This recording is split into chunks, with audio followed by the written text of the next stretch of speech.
చంద్రబాబు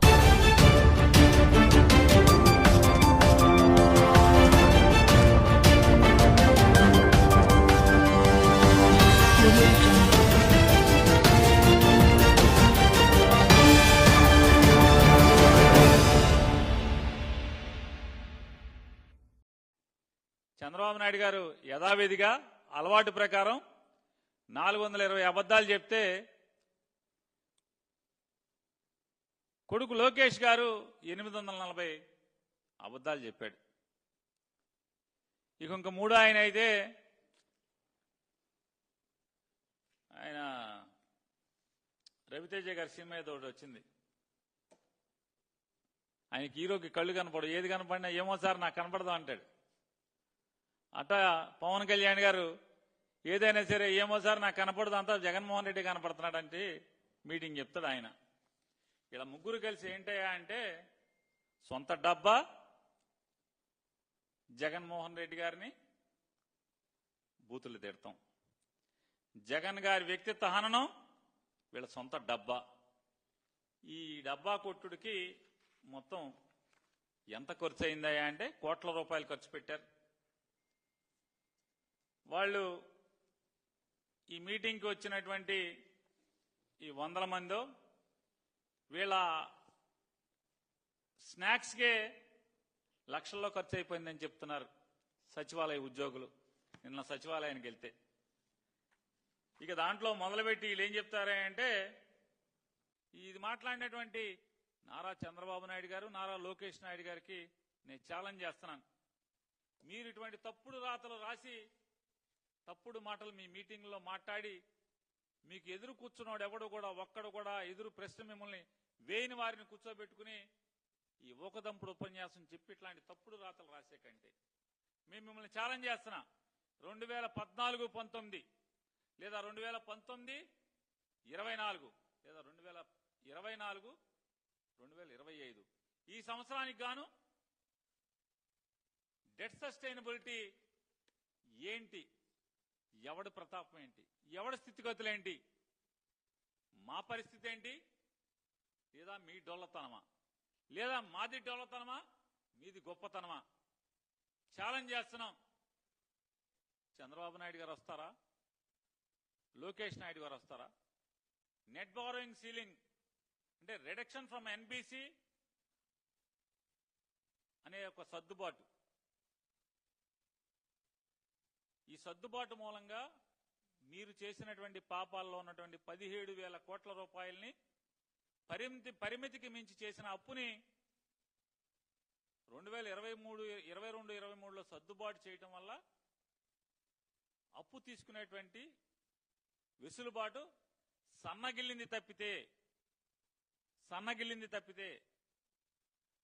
ఏ రోజు కూడా ప్రభుత్వం నుంచి చెల్లింపులు చెల్లించడంలో కానీ లేదా రాష్ట్ర ఆర్థిక పరపతి సన్నగిల్లటం కానీ జగన్మోహన్ రెడ్డి గారు ఎప్పుడూ కూడా మీ ప్రభుత్వం కంటే ఆర్థిక స్థితిగతి మెరుగుగానే పరిపాలన చేశాడు. మీకంటే కుర్రవాడు, మీకంటే అనుభవంలో తక్కువవాడైనప్పటికీ కూడా ఆర్థిక స్థితిగతులు, ఫిస్కల్ డిసిప్లిన్, ఆర్థిక క్రమశిక్షణ పాటించడంలో ఈ రాష్ట్రాన్ని ఆర్థిక పరిస్థితుల దృష్ట్యా లేదా ఆర్థికంగా నిలబెట్టడంలో ప్రత్యక్ష పన్నుల వసూళ్లలో కానీ లేదా బ్యాంకులకి ప్రభుత్వం జమ చేయాల్సినటువంటి చెల్లింపుల్లో కానీ ప్రతి దాంట్లో జీడిపి తీసుకున్నా ఏది తీసుకున్నా కూడా మీ ప్రభుత్వం కంటే మీ 6 ఏళ్ల ప్రభుత్వంతో పోల్చుకుని మా 5 ఏళ్ల ప్రభుత్వం మీరు 14-19 లేదా 24-25 లేదా జగన్మోహన్ రెడ్డి గారి యొక్క 19-24 మధ్య ఈ 6 ఏళ్ళ లేకపోతే ఆ 5 ఏళ్ళు ఈ 5 ఏళ్ళ 6 ఏళ్ళు 5 ఏళ్ళ మీ ఇష్టం. ఎన్నికల ముందు 14 లక్షల కోట్లు అప్పు తెచ్చాడు జగన్మోహన్ రెడ్డి గారు అని చెప్పారు. అసలు ఆర్థిక స్థితిగతులు మీరు అసెంబ్లీలో ఇచ్చారు. మీ ఆర్థిక మంత్రి అసెంబ్లీలో తన నోటితో చదివాడు, ఇది రికార్డులో ఉంది. ఏముంది? 2014 సంవత్సరానికి అంటే ఆంధ్రప్రదేశ్ రాష్ట్రం విడి తెలంగాణ ఆంధ్రప్రదేశ్ కింద అవిభాజ్య రాష్ట్రం నుంచి విభజిత రాష్ట్రంగా ఆంధ్రప్రదేశ్గా ఉండేప్పటికీ 1,40,717 కోట్ల రూపాయలు మొత్తం అప్పుగా ఉంటే 2019 మార్చి 31 నాటికి ఈ రాష్ట్రం యొక్క అప్పు 3,90,247 కోట్లు. అంటే పాత 1,40,717 దాంతో కలుపుకుని 3,90,000 అయితే చంద్రబాబు నాయుడు గారు జగన్మోహన్ రెడ్డి గారికి అప్పచెప్పేప్పటికీ 2,49,350 కోట్ల రూపాయలు 5 ఏళ్లలో మీరు చేసినటువంటి అప్పు. మరి ఎంత శాతం పెంచారు అప్పు? 1,40,000 కోట్ల రూపాయల నుంచి 2,50,000 కోట్ల రూపాయలు అదనంగా మీరు చేర్చి జగన్మోహన్ రెడ్డి గారికి అప్పచెప్తే జగన్మోహన్ రెడ్డి గారి ప్రభుత్వంలో మేం చేసినటువంటి అప్పు 3,32,000 కోట్ల రూపాయలు అయితే ఈ రోజుకి చెప్తారు 10 లక్షల కోట్ల రూపాయలు. సిగ్గు ఎగ్గు అనేది లేకుండా నిజంగా భగవంతుడు సిగ్గు కూడా పెట్టలేని పరిస్థితి వీళ్ళకి, ఇన్ని అబద్ధాలు ఆడటానికి. ఇవాళ నేను రాస్తారు, created a burden of 10 lakh crore debt. ఇంత దిక్కుమాలిన రాజకీయ జీవితం కావాలా మీకు? ఇవాళ ఇది రికార్డు, ఇది ఆర్థిక శాఖ రికార్డులు ఉన్నాయి.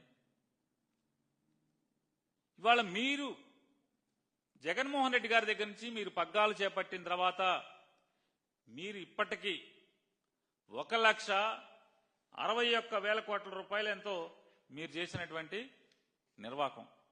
అంటే సంపద సృష్టిస్తారంట, ఆర్థికంగా రాబడులు పెంచుతారంట, పెంచారంట, ఈ సంవత్సరంలో పెట్టుబడులు తీసుకొచ్చారంట, వెల్ఫేర్ మొత్తం సాధించారంట.